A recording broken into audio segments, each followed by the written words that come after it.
जय हिंद दोस्तों, मेरा नाम है जय और मैं आप सभी का एक बार फिर से वेलकम करता हूं आपका अपने YouTube channel the learning fuel पर। दोस्तों, आज इस वीडियो में हम बात करने वाले हैं एफकैट यानी कि एयरफोर्स कॉमन एडमिशन टेस्ट 2023 के बारे में। जी हाँ दोस्तों, एयरफोर्स ने शॉर्ट सर्विस कमीशन के लिए एलिजिबल मेल और एलिजिबल फीमेल कैंडिडेट से flying branch, ground duty technical और ground duty non technical branch, इसके अलावा फ्लाइंग ब्रांच में एनसीसी स्पेशल एंट्री के थ्रू ऑनलाइन एप्लीकेशंस इनवाइट किए हैं फॉर कोर्स कमेंसिंग जुलाई 2024। तो दोस्तों, आज का वीडियो हमारा इसी वैकेंसी के बारे में है और इस वीडियो में हम इस वैकेंसी के बारे में डिटेल से बात करेंगे, तो वीडियो को एंड तक पूरा जरूर देखें। तो चलिए शुरू करते हैं और सबसे पहले बात करते हैं नंबर ऑफ पोस्ट के बारे में। तो यहाँ पर आपको बता दें कि इस वैकेंसी में आपकी टोटल पोस्ट होंगी 276।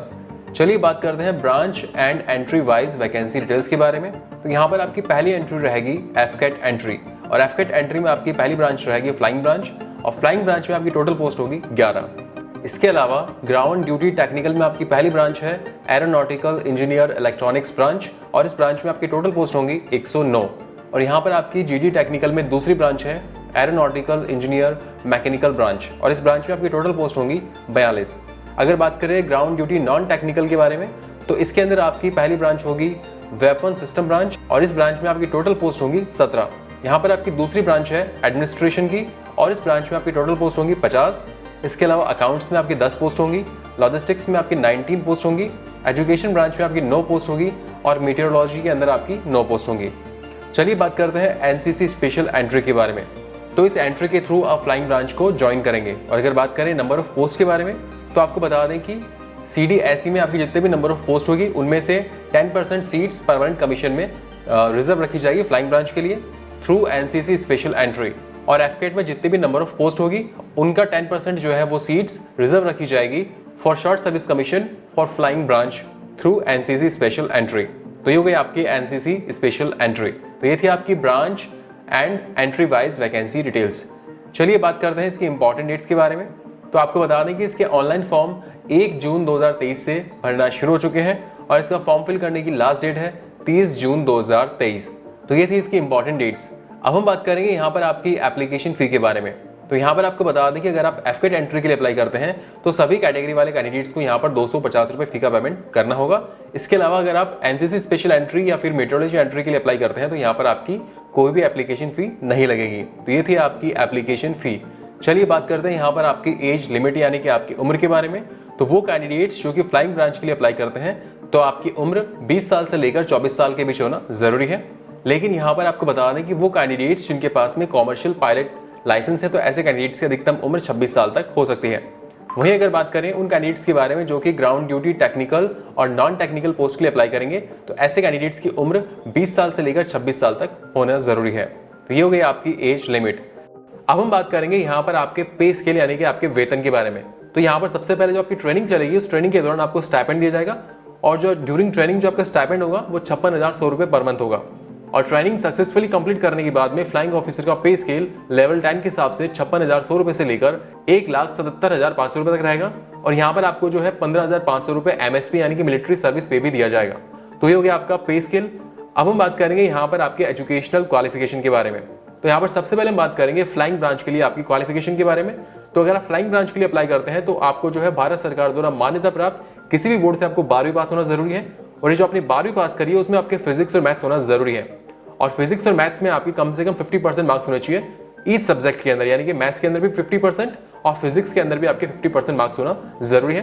तो यहाँ पर एक तो ये क्वालिफिकेशन होनी चाहिए यानी कि आपको 12वीं पास होना है फिजिक्स और मैथ्स के साथ, फिर 50% मार्क्स इन ईच सब्जेक्ट।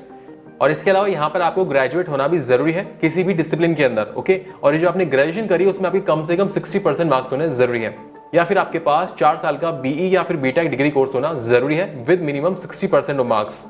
अब हम बात करेंगे यहाँ पर ग्राउंड ड्यूटी टेक्निकल ब्रांच के लिए आपकी क्वालिफिकेशन के बारे में। तो यहाँ पर एरोनॉटिकल इंजीनियर इलेक्ट्रॉनिक्स और एरोनॉटिकल इंजीनियर मैकेनिकल दोनों ही पोस्ट के लिए क्वालिफिकेशन सेम होगी।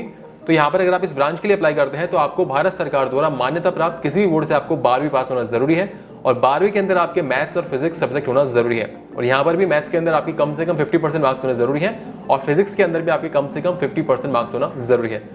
और इस क्वालिफिकेशन के अलावा आपके पास इंजीनियरिंग या फिर टेक्नोलॉजी के अंदर 4 साल का डिग्री कोर्स होना जरूरी है। तो ये होगी आपकी ग्राउंड ड्यूटी टेक्निकल ब्रांच के लिए क्वालिफिकेशन। अब हम बात करेंगे ground duty non technical branch के लिए आपकी क्वालिफिकेशन के बारे में। तो इस ब्रांच के अंदर सबसे पहले हम बात करेंगे एडमिनिस्ट्रेशन एंड लॉजिस्टिक्स सब ब्रांच के लिए क्वालिफिकेशन के बारे में। तो यहाँ पर इसके लिए अप्लाई करने के लिए आपके पास भारत सरकार द्वारा मान्यता प्राप्त किसी भी यूनिवर्सिटी से आपके पास ग्रेजुएट डिग्री होनी चाहिए किसी भी डिसिप्लिन के अंदर, और इस ग्रेजुएट डिग्री में आपकी कम से कम 60% मार्क्स होना जरूरी है। अब हम बात करेंगे अकाउंट्स ब्रांच के लिए आपकी क्वालिफिकेशन के बारे में। तो अगर आप अकाउंट्स ब्रांच के लिए अप्लाई करते हैं तो आपके पास ग्रेजुएट डिग्री होनी चाहिए, और ये जो आपकी ग्रेजुएट डिग्री है वो या तो बीकॉम के अंदर, या फिर bachelor of business administration in finance, या फिर bachelor of management studies in finance, या फिर आप सीए या फिर सीएमए या फिर सीएस या फिर सीएफए क्वालिफाइड हो, या फिर बीएससी इन फाइनेंस।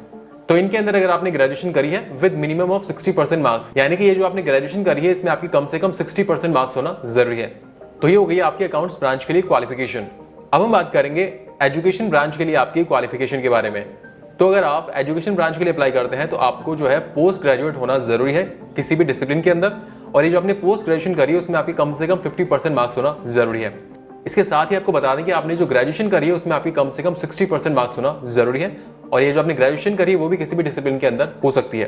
कहने का मतलब ये हुआ कि अगर आप एजुकेशन ब्रांच के लिए अप्लाई करते हैं तो आपको पोस्ट ग्रेजुएट होना जरूरी है किसी भी डिसिप्लिन के अंदर, और ये जो आपने पोस्ट ग्रेजुएशन करी है उसमें आपकी कम से कम 50% मार्क्स होना जरूरी है। अब बढ़ते हैं आगे और बात करते हैं मीटियोरोलॉजी एंट्री के बारे में।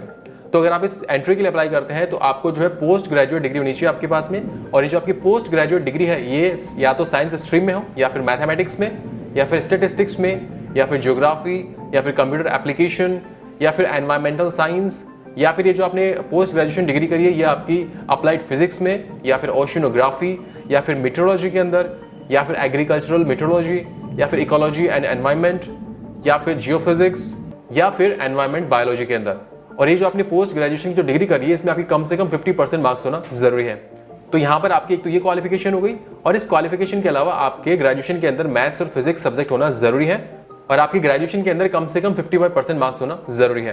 तो ये हो गई आपकी मीटरोलॉजी एंट्री के लिए क्वालिफिकेशन।